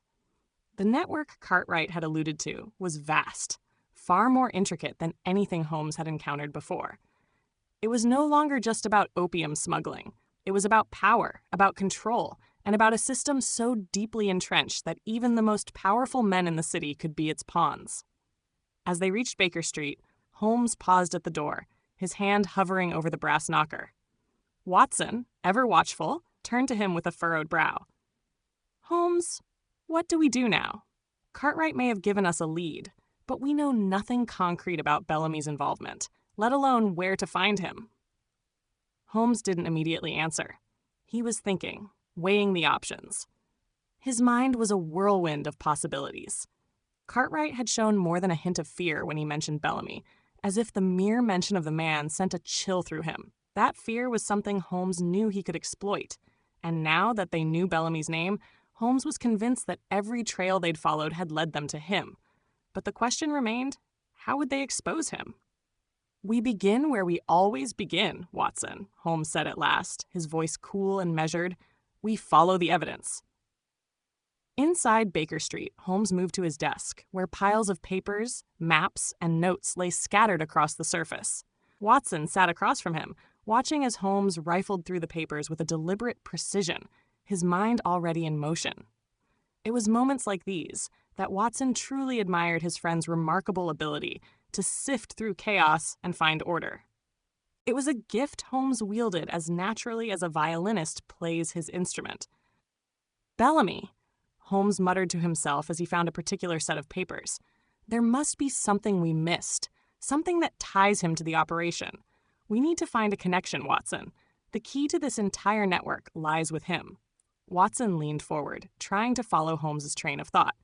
"Do you think Bellamy is operating alone? Or is he part of a larger syndicate?" As Cartwright suggested. Holmes paused, his fingers stilling over the papers. "That's precisely the problem, Watson. If Bellamy is merely one cog in the machine, then we'll never dismantle the operation.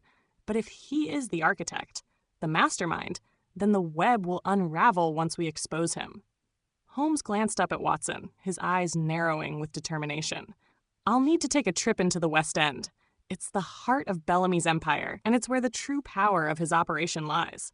I've no doubt that Cartwright's words about influence and politics were not mere boasting." Watson, clearly unsettled by the prospect of yet another foray into dangerous territory, stood and crossed to where Holmes stood by his desk. "Holmes, we've already pushed ourselves into perilous waters. Are you certain we should pursue this any further?" Holmes's gaze was unwavering, his jaw set with purpose. "This goes beyond us, Watson. The lives of countless men, women, and children are at risk. Bellamy's influence is far-reaching, and his smuggling operation is merely the tip of the iceberg. The corruption, the depravity, it must be stopped." Before Watson could protest further, Holmes had already donned his coat and picked up his hat. "I will not rest until we've exposed the entire network, Watson. You may stay here if you wish, but I'm going into the West End. It's time we take this to Bellamy." The West End was a world apart from the grimy streets of East London. The buildings stood taller, the streets broader, and the gas lamps burned brighter. Yet, beneath the veneer of wealth and culture, Holmes could almost feel the invisible strings of power tightening.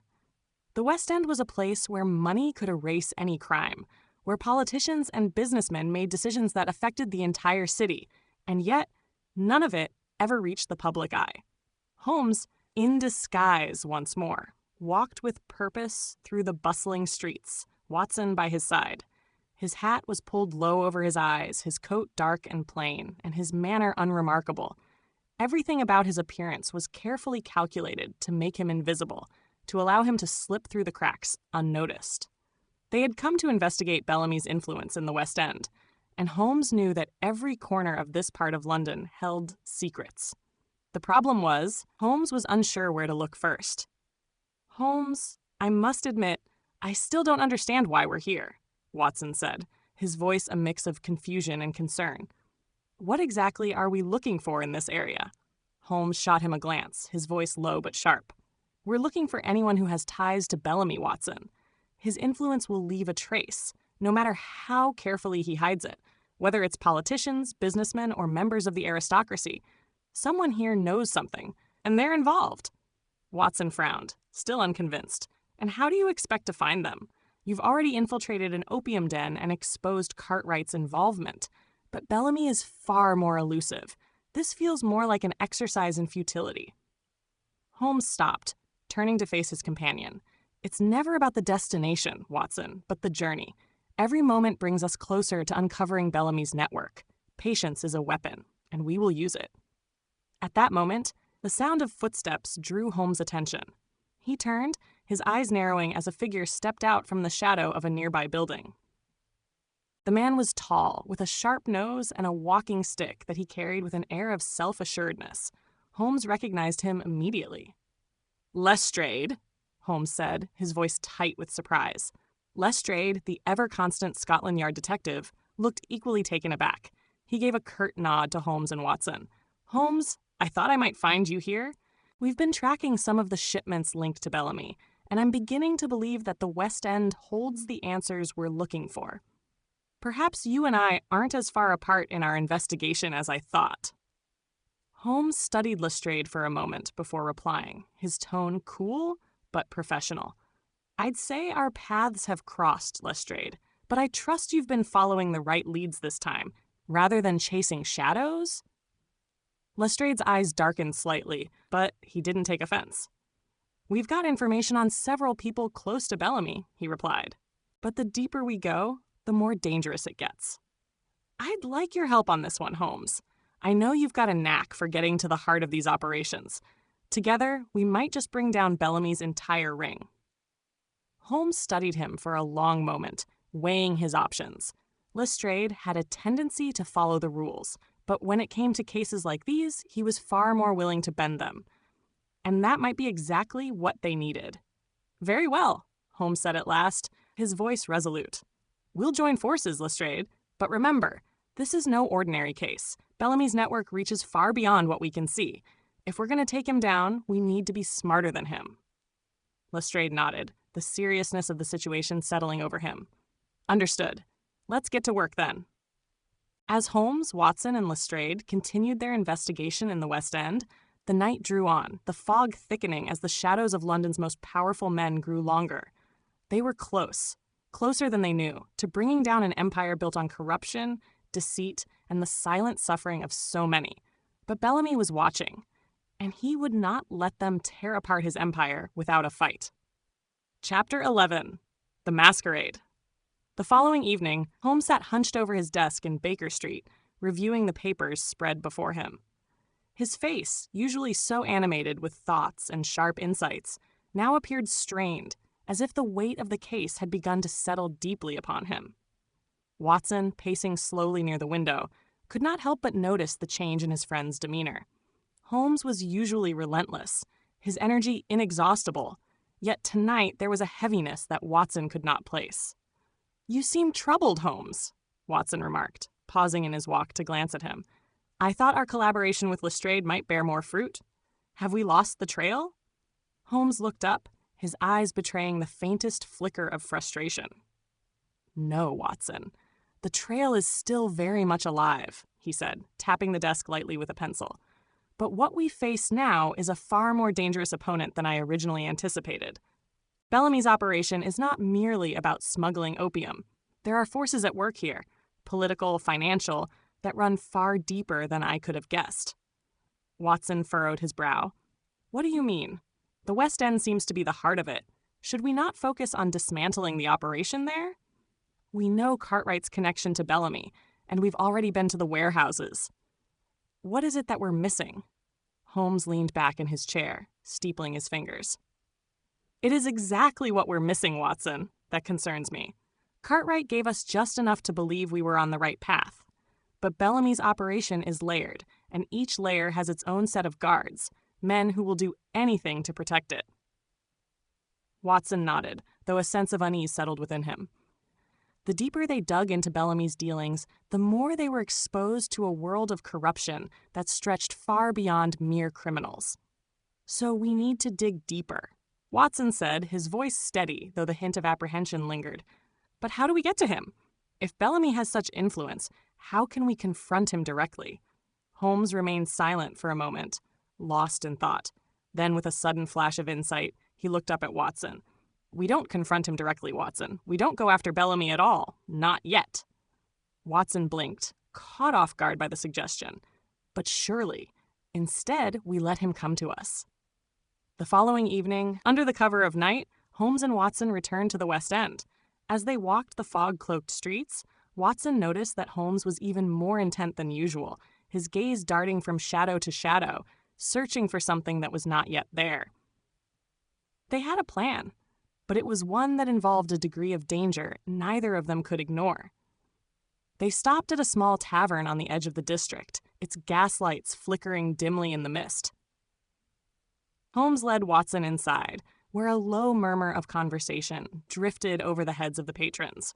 They were here to meet a contact, someone who could provide them with a doorway into Bellamy's world. Holmes approached the counter, his movements deliberate, and ordered 2 whiskeys. As the barman handed over the drinks, Holmes's eyes flickered to a darkened corner of the room. A man sat there, his back hunched, and his face hidden beneath the brim of a wide hat. He wore a long coat, worn but sturdy, and his hands rested on the table in front of him, fingers trembling slightly. This was their contact, an informant who had agreed to speak under the condition of anonymity. The informant's name was Gregory, a former associate of Cartwright's, who had fallen out of favor when he tried to leave the business. He had lost everything, his livelihood, his reputation, and nearly his life, because of Bellamy's reach. Now Gregory was a ghost, moving in the shadows, keeping to the fringes of society. "Gregory," Holmes said as he slid into the chair across from the man, "you've agreed to tell us what you know about Bellamy's operation. What can you offer us?" Gregory's hands fidgeted nervously, his eyes darting around the room before meeting Holmes's gaze. "Bellamy. He's not what you think he is. He's not just a smuggler. He runs everything. He has ties to the highest echelons of power, government officials, judges, even members of the royal court.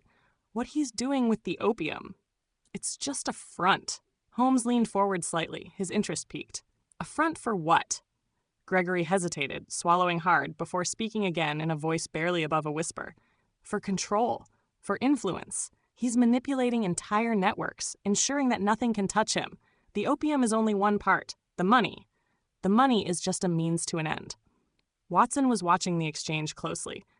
"And how do you know all this? What makes you believe Bellamy is as powerful as you say?" Gregory's gaze flickered nervously. "Because I worked with him. I saw the deals, the favors exchanged. You think the opium just ends up in the hands of criminals? It's more than that. Bellamy has influence in every corner of the city. He controls the docks, the politicians, the businesses, and now he's trying to take over the police. They're all under his thumb, and anyone who tries to break away gets destroyed." Holmes' eyes narrowed as he listened, his mind already calculating the next steps. So Bellamy is more than just a criminal syndicate leader. He's a kingmaker, manipulating the very structure of society to suit his own ends. Gregory nodded solemnly. "Exactly. and that's why you can't take him down like the others. If you go after him, it won't just be you who suffers. He has allies everywhere." Holmes sat back, considering the gravity of the situation. "What exactly is it you want, Gregory? You have information, but information alone is not enough. What do you expect from us?" Gregory hesitated for a long time, his hands trembling as he clasped them together. "I want to be free. I've got nowhere else to go. If you can promise me protection, then I'll give you everything. Everything I know about Bellamy, his operations, his people. I've seen them come and go. I've heard the names." Holmes exchanged a quick glance with Watson, who seemed to sense the weight of the decision. "We can offer you protection, Gregory," Holmes said carefully. "But you must understand, this will not be an easy task. Once Bellamy knows that you've spoken out, he will stop at nothing to silence you." Gregory's eyes widened, a fear crossing his face. "I know," he whispered, "but I can't live like this anymore. I want out." Holmes nodded, the plan taking shape in his mind. "We'll arrange for your safety, but first we need the details. The names, the locations, the specifics. Every bit of information could be the key to bringing him down." Gregory hesitated, then, with a shudder, began to speak. He told them of the people who worked for Bellamy, the secret meetings, the way Bellamy had used his influence to eliminate competitors. He spoke of hidden shipments, illegal deals, and the politicians who had been bought with the promise of wealth and power. It was clear that Bellamy's empire was not just about opium, it was about control of everything. By the time Gregory finished, Holmes was deep in thought, processing the new revelations. "We now know what we're up against," Holmes said, his voice cold and resolute. "Bellamy is not just a smuggler, he's a kingmaker. He controls the city from the shadows, and to bring him down, we must bring the entire system crumbling with him." Watson placed a hand on Holmes's shoulder. "But how, Holmes? How do we bring down someone so entrenched in power?" Holmes stood, his eyes alight with determination. "We expose him. We cut off his network, piece by piece. And we start with those closest to him. It's time to confront the West End. Time to send Bellamy a message he cannot ignore." The fog continued to roll in as they left the tavern, the air thick with tension. Holmes knew that this was only the beginning. Bellamy was a dangerous man, but he had just made a mistake. He had underestimated Sherlock Holmes. And now Holmes was closing in. Chapter 12. The Web Tightens. The cold, mist-laden night had a strange, foreboding quality to it, as though the very air carried a whisper of danger. The fog, thick and oppressive, clung to the streets of London like a shroud, obscuring the edges of the city's chaotic underbelly.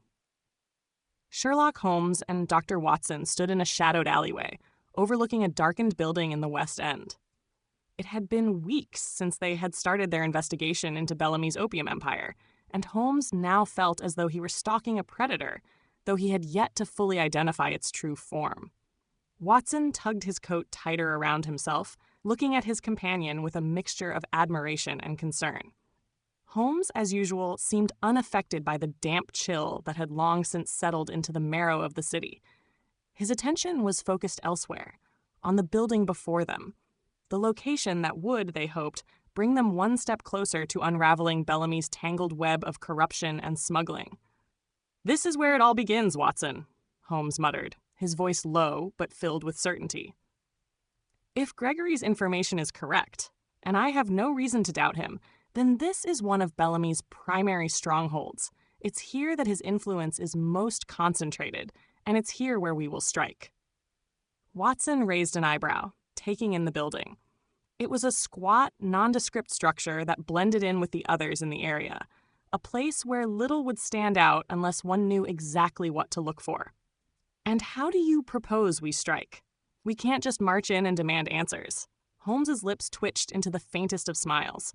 "No, Watson, we cannot, but I have a plan that will involve some subtlety. If we are to bring down this operation, we must be methodical, strategic." "And what does your plan involve?" Watson asked, though he already knew his friend's methods well enough to understand that his schemes were often complicated, always unpredictable. "I'm going to take another gamble," Holmes replied, his eyes gleaming with determination. "We have no way of knowing exactly what goes on inside that building, who Bellamy's men are, what kind of business is conducted behind those walls. But we do have one thing that Bellamy has overlooked: the element of surprise. If we play our cards right, we can catch him off guard. Before Watson could respond, the sound of a carriage pulled their attention away. A dark figure emerged from the mist, moving briskly along the street toward the building they were observing.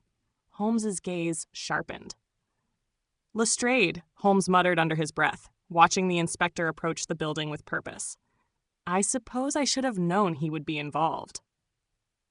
Watson followed his friend's gaze and saw Inspector Lestrade, the ever-competent and often exasperated Scotland Yard detective, walking towards the same nondescript building. As usual, Lestrade seemed oblivious to Holmes' presence, his eyes focused solely on the task at hand. It was clear that the inspector had been busy with his own investigations into Bellamy, but he was still several steps behind Holmes. Lestrade's involvement is both an advantage and a complication, Holmes remarked thoughtfully, as the inspector reached the door and knocked with a brisk, authoritative rhythm. Watson raised an eyebrow. "Is this part of your plan, then?" Holmes smirked, the excitement building in his chest. "It's not precisely part of the plan, Watson, but I think we can make use of it. Come along. We shall follow him." Without waiting for Watson's response, Holmes began moving stealthily through the fog toward the alley opposite the building. Watson, ever the loyal companion, followed without hesitation. The two of them slipped through the shadows, drawing closer to the entrance as they kept their distance from Lestrade. The door to the building creaked open, and Lestrade entered, disappearing from view. Holmes motioned for Watson to follow as he approached the side window, which was partially obscured by a set of iron bars. He crouched down, carefully peering through the gap. Inside, he could see the flickering of oil lamps and hear the soft murmur of voices. Holmes held his breath, watching the scene inside unfold. There were several men gathered around a long wooden table, their voices low but intense. Holmes made out several familiar faces among them. Bellamy's lieutenants, men he had encountered in his previous investigations. What was more telling, however, was the figure standing at the head of the table. A tall man with broad shoulders and a commanding presence stood at the head of the room, speaking in a low, clipped voice. Holmes could not see his face clearly, but the gestures, his assured movements, the way the others deferred to him, left no doubt as to his identity. This man was the true head of Bellamy's operation, a shadowy figure whose influence reached further than any of them had anticipated. "Watson, look carefully," Holmes murmured. "The man at the table, he is no simple criminal. He is someone who controls more than just smuggling routes. He is a figure of power."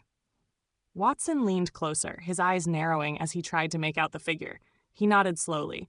"He certainly doesn't seem like an ordinary thug." Holmes' lips curled into a tight smile.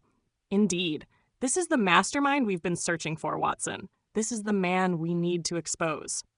Just as Holmes was about to make another observation, he heard a faint noise. A creak, followed by a soft shuffle of footsteps. He looked over his shoulder, his eyes narrowing in alarm. Someone was approaching the window. "Quick, Watson!" Holmes hissed, grabbing his companion by the arm and pulling him back into the shadow of the alley. The two of them crouched low, pressing their bodies against the cold brick wall, barely daring to breathe. Through the fog, they could see a pair of shadowy figures approach the building. Holmes cursed under his breath. More of Bellamy's men. The two figures came to a stop just outside the door. The first man was tall, with a thick mustache and a cap pulled low over his eyes. His companion was shorter but more muscular, with a noticeable limp as he leaned heavily on a wooden cane.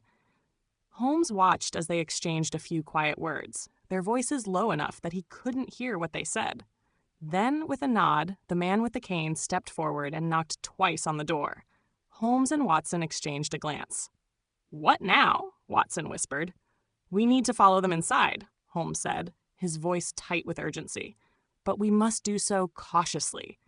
They moved swiftly, making their way around the corner and entering through a side alley. There was a small, unlit door at the rear of the building, slightly ajar. It was a hidden entrance, one that wasn't likely to be noticed by the casual observer.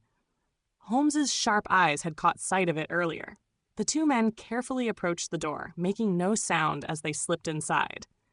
Inside, the air was thick with the smell of smoke, incense, and a faint undertone of something far more dangerous: opium. Holmes could feel the oppressive weight of the atmosphere as they moved deeper into the building. The hallway was dimly lit by low-burning lanterns that cast flickering shadows on the walls. Holmes motioned for Watson to stay close. They crept down the hallway, pausing at each turn to listen carefully for any sounds of movement. The floor creaked underfoot, but it was drowned out by the muted hum of conversation further down the corridor. Finally, they reached a large wooden door at the end of the hall. Holmes pressed his ear to it, listening intently. The voices inside were clearer now, the conversation more distinct. Bellamy's lieutenants, the men from the table, were talking in low tones. "This is our moment," Holmes whispered. "Stay alert, Watson." He gently pushed the door open, just enough to peer inside. What he saw confirmed his suspicions. The room was a large, dimly lit hall, its walls lined with shelves and crates filled with strange goods. A large table in the center was covered in maps and ledgers, all detailing shipments and operations. On the far side of the room stood the figure they had seen earlier, the man at the head of the table, who was now standing with a group of men. Holmes's sharp eyes scanned the room, taking in every detail. There, in the corner, a stack of crates marked with strange symbols caught his attention. They were clearly not goods for ordinary trade. "What is it?" Watson asked, his voice barely a whisper. Holmes's expression was grim as he regarded the crates. "This is it, Watson. This is the heart of Bellamy's operation, the heart of his illicit trade." Before he could speak further, there was a loud knock at the door. Holmes motioned for Watson to retreat, and they both quickly backed away from the door, disappearing into the shadows. It was time to plan their next move. The game was becoming more dangerous, and Holmes knew that the end of Bellamy's empire was near. But they had to be careful. Every step was crucial. Chapter 13. The Final Reckoning. The West End was a buzzing hive of activity, its cobbled streets slick with rain, and its buildings looming high into the smog-choked sky. The air was filled with a mix of dampness and tension as Sherlock Holmes and Dr. John Watson, their mission nearing its conclusion, stood in the shadow of the final confrontation. The complex web of opium smuggling, corruption, and shadowy figures was about to unravel, and Holmes knew that the stakes had never been higher. "We're close now, Watson," Holmes said, his voice low but filled with unmistakable conviction. His sharp eyes scanned the surrounding area, observing every movement with the precision of a hawk. "We've gathered enough information to bring Bellamy's empire to its knees. But this is no ordinary criminal enterprise. He's a man of power. Too many have turned a blind eye to his operations." Watson nodded, his brow furrowed in concern. "I've seen the influence he has, Holmes. There are too many hands in the pot, too many people bought and paid for. This won't be easy." Holmes turned to Watson, his face a mask of resolve. "Nothing worth doing ever is, my dear Watson. But I've always believed that justice, though often slow, will ultimately prevail. Tonight, we end this." The two men stood at the edge of a quiet street in the heart of the West End, watching as figures drifted in and out of an unassuming building. Borchardt. It was here that Holmes had deduced Bellamy's final stronghold lay. A place where the opium was stored, where shipments were organized, and where the final stage of Bellamy's operation unfolded. It was also the site of what Holmes hoped would be the ultimate confrontation. The building before them was a dull, gray structure, adorned with few distinguishing features. Its windows were shut tight, the door locked, and there was no outward sign of activity. But Holmes's keen instincts told him otherwise. Inside, the gears of Bellamy's empire were turning, preparing for one final illicit transaction that would seal the fate of dozens of lives. Holmes turned to Watson. "We wait for Lestrade and the Yard. They're assembling a team as we speak. But we must be quick. If Bellamy catches wind of this, he'll slip away once again." Watson's eyes narrowed. "And if the inspector is late?" Holmes's lips twitched, a brief, unsettling smile flashing across his face. "Then we go in alone." Watson stiffened. "Holmes, I can't allow that. You're pushing yourself too far." "You've already." "Watson," Holmes interjected, his voice calm but firm. "We've come too far to turn back now. We must act before the night is out. It's our only chance." Watson hesitated, torn between his duty as Holmes's friend and his unwavering loyalty to his safety. He had seen the toll this investigation had taken on Holmes. His sleepless nights, his pale face, the increasingly erratic behavior as the pressure mounted. But there was no arguing with the man's determination. "Very well," Watson sighed. "But I'm with you, no matter what happens." Holmes gave him a curt nod, grateful for his friend's unyielding support. As the minutes ticked by, the pair observed the building from their vantage point, their eyes shifting from the door to the windows and back again. The fog thickened, shrouding the streets and lending the scene an eerie, almost otherworldly quality. It felt as though the city itself was holding its breath, waiting for the inevitable storm to break. Suddenly, a figure emerged from the shadows. It was Lestrade, his brow furrowed in concentration, a handkerchief clutched in one hand, and his other hand resting on the hilt of his cane. Behind him, a group of officers emerged, their faces grim, their movements deliberate. They were ready. Lestrade approached, his gaze locking with Holmes's. "Holmes," he said, his voice steady. "We've got the men in place. We're ready to move in." Holmes nodded. "Good, but I suspect we'll need more than just the Yard's usual methods to take down Bellamy. This is no simple raid. Bellamy has eyes everywhere. If we're not careful, we risk alerting him before we even get through the door." Lestrade's eyes hardened. "So what's your plan?" Holmes leaned in, his voice dropping to a near whisper. "We'll go in under the cover of night. I've already arranged for a distraction at the rear entrance, which will draw some of his men away. That will give us the chance to slip inside undetected. Once inside, we find the ledger and the goods. We bring him down once and for all." Lestrade exchanged a look with his men before turning back to Holmes. "And if things go south?" Holmes's gaze was unwavering. "We make sure they don't." The tension in the air was palpable as the group moved into position. Holmes, Watson, and Lestrade's team spread out, positioning themselves around the building. Holmes's mind raced as he reviewed the plan once again, ensuring that every detail had been accounted for. His heart pounded in his chest, but he kept his outward composure, his face an impassive mask. There was no room for error. With a final nod, Lestrade gave the signal, and the operation began. Inside the building, Bellamy's men were gathered around a table, their voices low and muffled. Holmes and Watson, flanked by the officers, crept through the rear entrance, their footsteps light but deliberate. They moved through the darkened halls, their eyes scanning every corner, every shadow for movement. The building was eerily silent, save for the occasional creak of floorboards and the distant sound of murmured conversation. Holmes's mind was razor sharp, every sense alert as he led the way deeper into the labyrinthine structure. They passed storage rooms filled with crates marked with strange symbols, and it became clear that Bellamy's operation had spread far beyond mere opium smuggling. "This goes deeper than we realized," Watson murmured, his voice tense. Holmes nodded, his expression grim. "Far deeper, Watson. This is no ordinary criminal syndicate. Bellamy has been running a network of influence, of power, beyond even my initial expectations. This is about more than just profit." They rounded a corner and came to a heavy wooden door. Holmes stopped, raising a hand for silence, his eyes locked with Watson's, and without a word, they both understood. This was it. Holmes took a deep breath, then motioned for Lestrade's team to follow. With one swift motion, they pushed open the door, rushing inside. The men at the table looked up in shock, their faces contorting with fear and confusion as they were taken by surprise. "Stay where you are," Lestrade commanded, his voice booming through the room. "This is a raid by the order of Scotland Yard." Bellamy's men scrambled to their feet, but Holmes was already moving.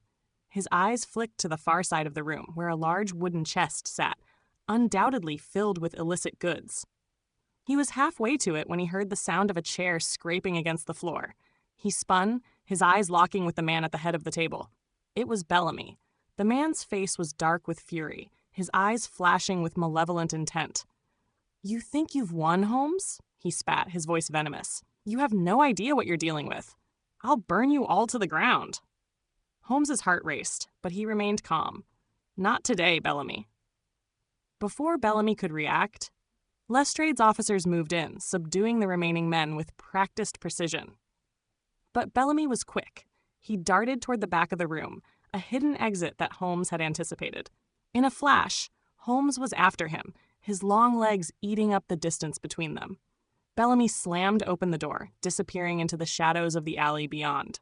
Holmes was close, too close for Bellamy to escape. Just as the man reached the alley, Holmes lunged, his hand grabbing the collar of Bellamy's coat and pulling him backward into the cold embrace of the night. "You won't escape this time," Holmes snarled, his grip tightening. "This is the end of the line." Bellamy twisted in his grasp, his eyes wide with fear.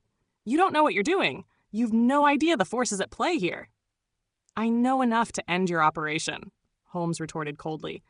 "You won't hurt anyone again." With a final, decisive motion, Holmes handcuffed Bellamy and dragged him back into the building, where Lestrade's men had already rounded up the others. As Bellamy was led away, a sense of finality settled over the room. Holmes stood tall, his expression resolute, but there was a quiet sadness in his eyes. This was a victory, yes, but it had come at a great cost. Many lives ruined, many souls lost to the darkness of addiction and corruption. Yet, as the men of Scotland Yard took Bellamy away in cuffs, Holmes felt a flicker of satisfaction. The case was closed. "Well done, Holmes," Watson said, his voice laced with both relief and admiration. Holmes gave him a weary smile. "It was never just about the case, Watson. It was about restoring a measure of justice to a city that's been lost in shadows." Lestrade approached, his face grim but approving. "You did it, Holmes. We've got him." Holmes nodded, his thoughts already drifting to the next challenge. The night was far from over, but for the first time in weeks, he allowed himself a moment to breathe, to reflect. "Justice has been served," he said quietly, almost to himself. And as the fog rolled back into the city, carrying with it the final whispers of a long and bitter struggle, Holmes knew that, once again, he had brought light to the darkness. Epilogue: A quiet resolution. A few weeks had passed since the fall of Bellamy's empire, and London had slowly returned to its usual pace, as if the great undercurrent of vice and corruption that had once pulsed beneath the streets had been swept away by the tide. Holmes and Watson sat comfortably in the study of their Baker Street apartment, the fire crackling softly in the hearth. The scent of fresh tea filled the room, a welcome contrast to the earlier, more harrowing days of their investigation. The files concerning the opium ring had been filed away, and Bellamy and his accomplices were now facing the consequences of their crimes in court. Holmes leaned back in his chair, his eyes thoughtful, the familiar contours of his face illuminated by the dancing light of the flames. Watson, ever the more reflective of the two, stared into the fire, his mind still occupied by the sheer scale of the operation they had uncovered.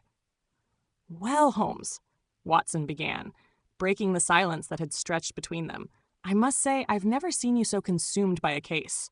I thought that, after all we'd been through, you might have finally allowed yourself some peace." Holmes gave a soft chuckle, though it held no humor. "Peace, Watson, is a luxury I've never been afforded.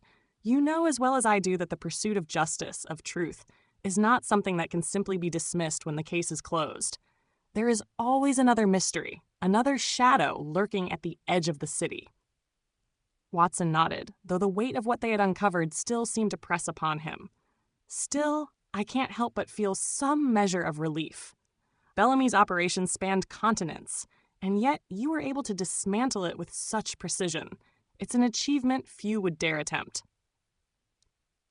Holmes's gaze flickered momentarily toward the window, where the London skyline lay obscured by a haze of mist and light. The smog of the city had never seemed so thick, so impenetrable, as if the weight of the unsolved had always been just beyond reach. "I suppose," Holmes replied quietly, "but there's always the gnawing sensation that the real rot is still out there, hidden beneath the surface. What we've done is but a fraction of what needs to be done to truly purify the streets of London." Watson sighed, settling back into his chair. "And so it is, my friend. But even a small victory can lead to greater things.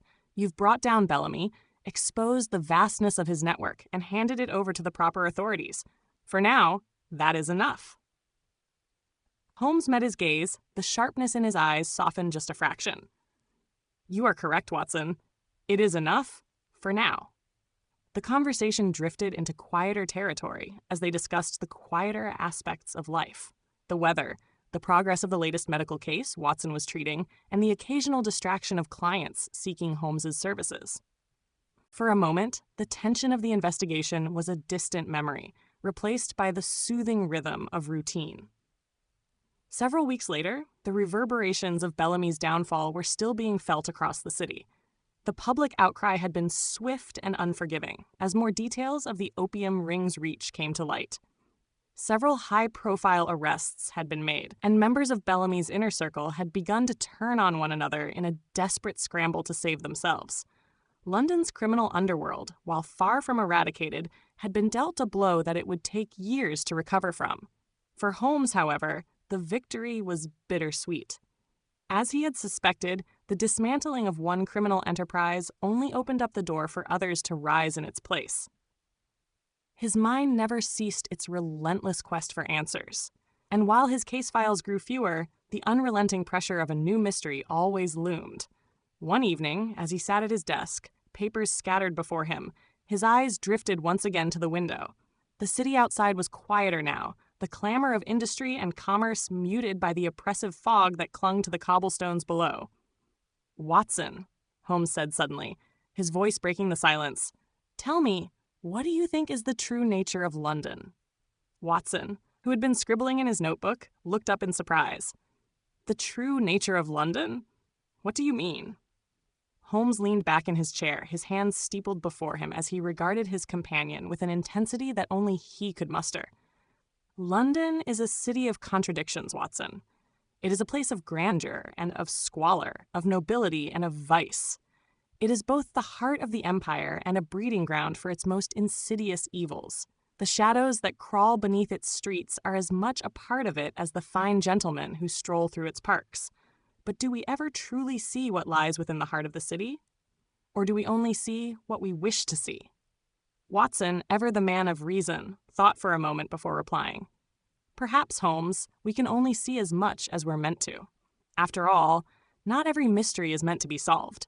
Some are hidden for a reason." Holmes regarded Watson for a long while, his expression unreadable. "Perhaps, but there is always the possibility, the hope, that one day we might uncover it all. Every secret, every layer." "Then what?" Watson asked. Holmes paused, his gaze distant. "Then, Watson, we would finally understand the true nature of the city. And ourselves." As the weeks turned into months, the events of the Bellamy case faded into history. For some, it was a fleeting story, an anecdote to be recounted over tea or dinner. For others, it was a cautionary tale of the dangers lurking in the darkest corners of society.